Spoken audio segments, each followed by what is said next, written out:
Assalomu alaykum azizlar, kanalimizga xush kelibsiz. Eng so'nggi ma'lumotlardan xabardor bo'lish uchun kanalimizga obuna bo'ling. Diqqat, tezkor xabar tarqating.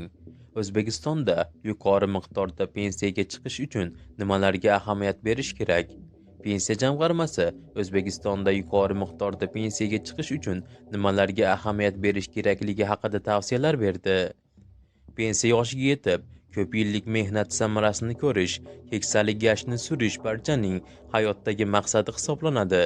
Shu sababli barcha yoshlik paytida o'zining kelgusidagi pensiya haqida qayg'urishi, bu davrga oldindan tayyorgarlik ko'rishi lozim ekanligi qayd etilgan.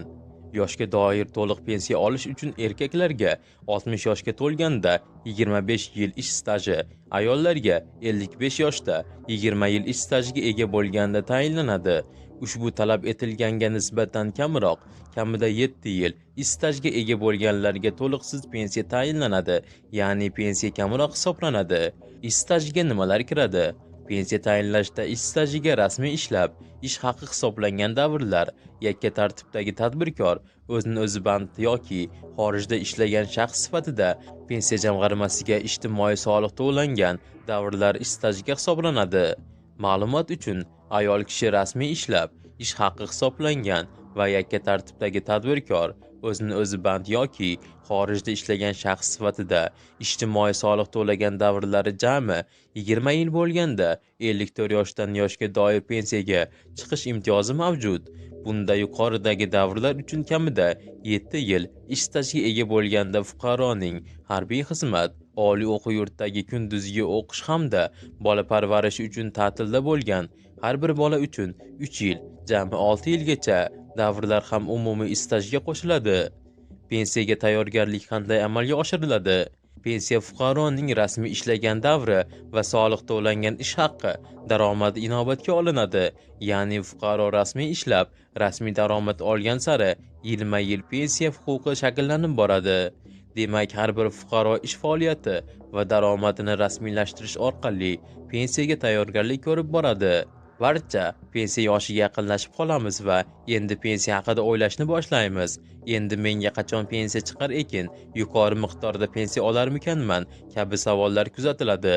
Pensiya tayinlangandan so'ng esa ko'pchilik fuqarolarda nega menga kam miqdorda pensiya tayinlandi? Meni hisobim bo'yicha ko'proq pensiya olishim kerak edi kabi savollar tug'iladi.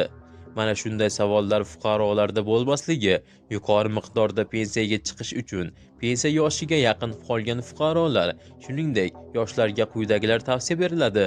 Birinchidan, mehnat faoliyatingiz rasmiy shaklda ketayotganligiga, ishlayotgan tashkilotingizda sizga ish staji yozib borilayotganligiga ishonch hosil qiling. Buni o'zingiz mustaqil ravishda mail.gov.uz portali orqali tekshirib olsangiz ham bo'ladi. Ikkinchidan, o'z ish beruvchingizdan ish stajlaringiz to'g'risidagi ma'lumotlarini raqamlashtirishni talab qiling. Uchinchidan, tashkilotingiz tomonidan sizga rasmiy shaklda ish haqi to'lanayotganligiga e'tibor bering. Bunda sizga hisoblangan ish haqi, haqiqatdan qo'lingizga oladigan ish haqqingiz, ushlab qolinayotgan daromad soliqlari, jamg'arib borilayotgan pensiya uchun o'tkazilayotgan mablag'lar va boshqalarni doimiy ravishda tekshirib boring. To'rtinchidan, agarda siz norasmiy shaklda faoliyat yuritayotgan bo'lsangiz, o'z-o'zini band qilgan holda ro'yxatdan o'tib, pensiya jamg'armasiga belgilangan tartibda ijtimoiy soliq to'lab boring. Bu orqali siz ish stajingizni ko'paytirib borasiz. Beshinchidan, pensiya qonunchiligiga oid yangiliklar, ma'lumotlar bilan muntazam ravishda tanishib boring. Kiritilayotgan o'zgarish va qo'shimchalardan xabardor bo'ling. Oltinchidan, hozirda mehnat faoliyati yuritmayotgan bo'lsangiz, kambag'allikni qisqartirish va bandlik bo'limlariga mehnat daftarchangizdagi ma'lumotlarini raqamlashtirishni so'rab murojaat qilishingiz lozim. Bunda raqamlashtirilgan ma'lumotlaringizni mail.gov.uz portalida ko'rishingiz mumkin. Yuqoridagi tavsiyalar asosida mehnat faoliyati olib borilsa, pensiya yoshiga yetganda pensiya ta'minoti kafolatlanishi aytilgan.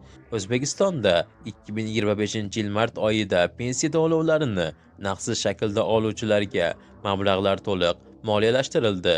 Pensiya jamg'armasi tomonidan joriy yilning mart oyi to'lov ro'yxatlariga kiritilgan 4,1 million nafar pensiya oluvchilar uchun talab etilgan mablag'lar tijorat banklariga moliyalashtirilib berildi. O'z navbatida pensiya to'lovlarini naqd pulsiz shaklda oluvchi 3,4 million nafar yoki jami oluvchilarning 82% fuqarolarning bank kartalariga mablag'lar to'liq yuklab berilishi ta'minlandi. Manba Daryo.uz. Bu ma'lumotni barchaga ulashib ogohlantirib qo'ying. Eng so'nggi xabarlar bizning kanalimizga obuna bo'ling.